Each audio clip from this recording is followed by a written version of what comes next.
right, guys.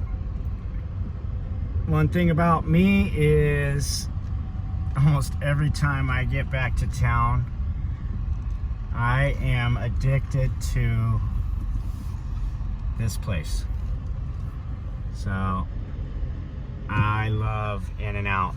It's one of my favorite hamburger spots. So today's no different. I'm gonna grab a hamburger for lunch. I haven't eaten yet, so we're gonna get a hamburger real quick. And we're about ready to get on the road. Some action over here at the yard. This is our place in town where we do all our construction out of. So Mike, I think he's coming to get his truck. So we'll get talk to him for a sec. So, gotta feed the yard kitties. They're pretty wild, so you probably won't see them around here. But I keep probably 5 or 6 of them around here, and we try to keep them fed all the time. So I like to just kind of spread some food out around, put it in a couple different spots, kind of try to put it where the dogs won't get into it. And I like to keep the cats fed because they keep the mice down. So this building here, this is actually our office in Bakersfield. It's still under construction. It's been under construction for a while just because we are in Mammoth so much. But what I really wanted to show you guys was this old truck that I got a while back. It's it's 4-wheel drive. It's an old Ford. I think it's if anybody knows what year that is, I think it's a 52, but I might be wrong. But my plan is to refurbish. I want to put a plow on the front. This is going to be a Plow Brothers truck. This is my idea. I actually have that tow truck over there with that roll-off bed.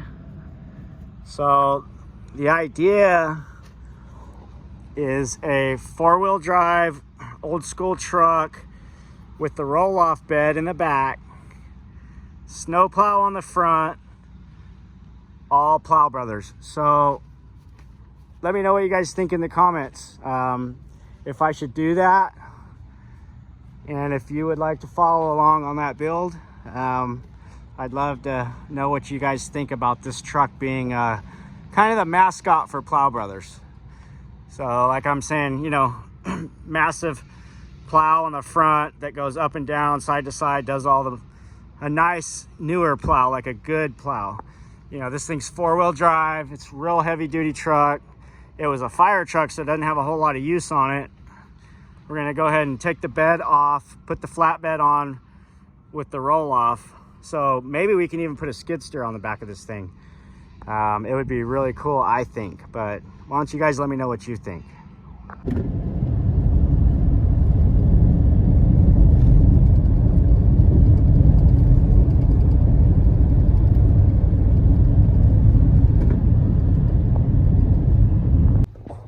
We're at the infamous Burgess Ranch.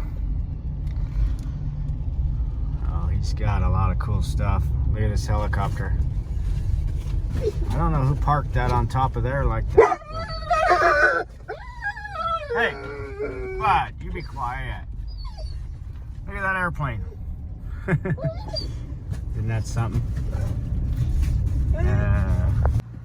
All right, guys, so we just made a stop by our good friend up at the Burgess Ranch.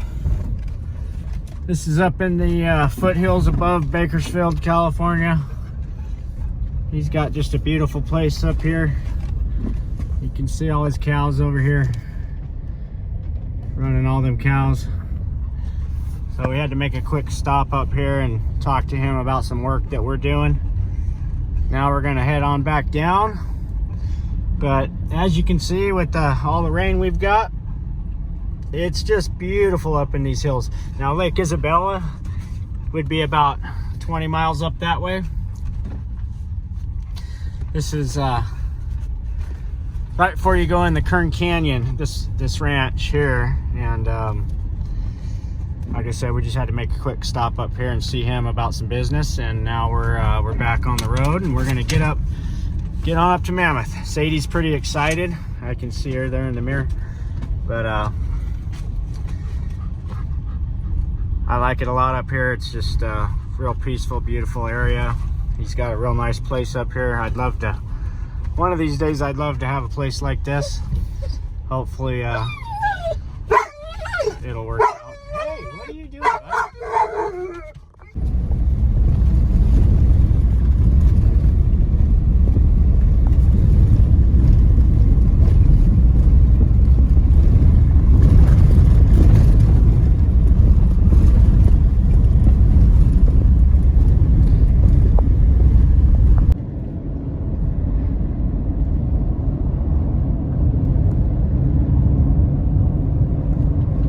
This is the Kern Canyon.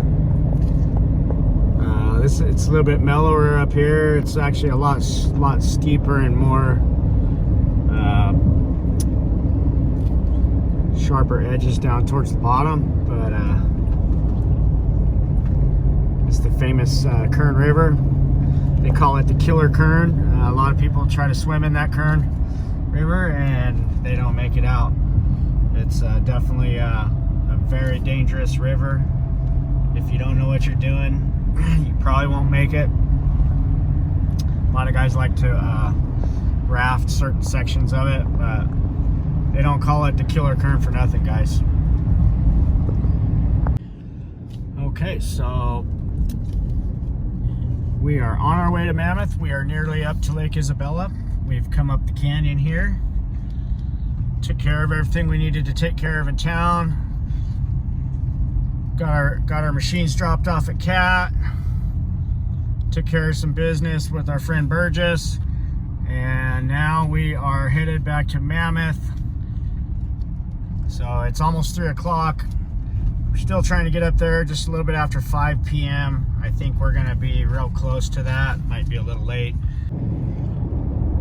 We are coming into the beautiful town of Lake Isabella.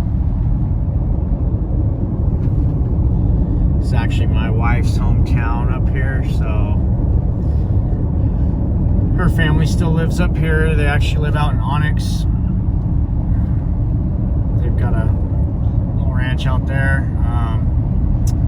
Coming up on the Lake Isabella Reservoir, which they've been doing a huge dam project the last 4 or 5, 6 years, something like that. But you can kind of see it up there in the distance.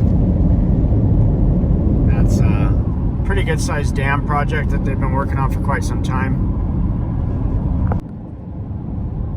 That's the main dam here.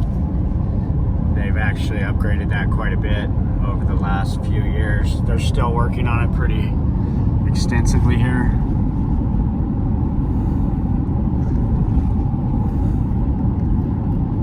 It's a huge project. This is the Corps of Engineers working on this. Federal project. Federal tax dollars at work, folks.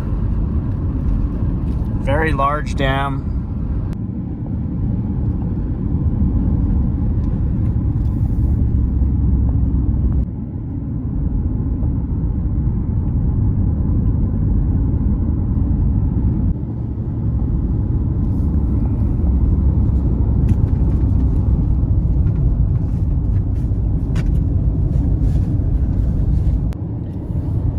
This area here would be what's known as Walker Basin. It says elevation is right at 3,000 feet here, so we're just below the snow line. Working our way back towards Mammoth. Angeles Crest Trail actually cuts through right there. So that's a real famous trail that is well known. It goes from basically, I think, all the way down in Mexico, all the way up to the Canadian border. So a section of that cuts right through these mountains right here, and it continues north, basically up towards Mammoth, right through the middle of the Sierra Nevadas. Right in here, we're coming up to Walker Pass, which is right over there. So we're gonna work our way up through here and we'll get to Walker Pass. That's actually a spot where you can jump on the Angeles Crest Trail. So I will show you a historical point up there when we get up there. Looking down at the Walker Basin there. We're getting ready to, almost ready to get reach the summit here. It's not very high, but they call this Walker Pass. So this is the historical point. Looks like it was dedicated in 1937 in memory of Joseph Rutherford Walker. So right here is actually a spot where the Angeles Crest Trail takes off. So you head right up through there and it kind of works its way up into the mountains here. And you're on the Angeles Crest Trail right here. Alright guys, so that was pretty cool. We just made it over the pass. We are looking down towards, kind of towards the Mojave Desert, but Ridgecrest would be kind of directly east of here, which is the direction we're heading right now. So it's slightly northeast from where we're at right now. But this is coming down the backside of Walker Pass here. So you can see how the scenery kind of continues to shift as we get out into the desert.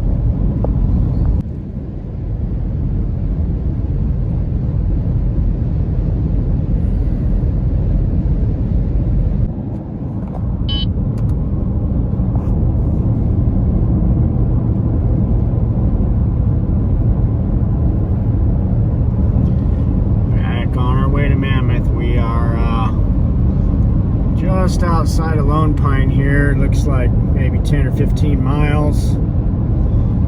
So as you can see, we're making our way up the 395 here.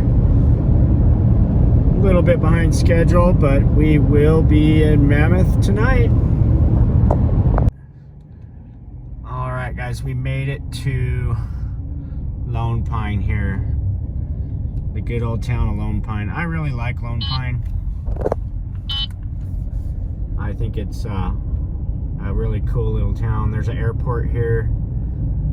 It's not too far from Mammoth. You know, it's, I think, less than a couple hours, I would say.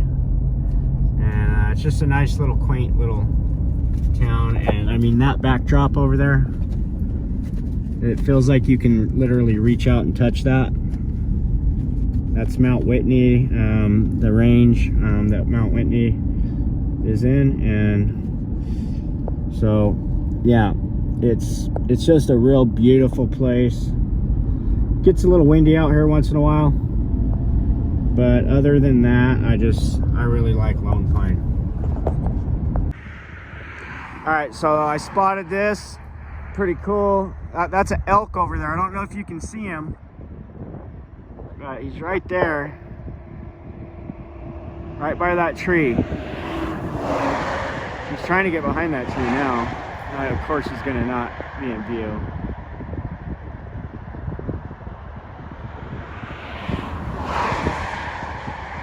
Kind of see him there. There he is. Come on out, boy. I can see his horns too. Oh yeah. He's there.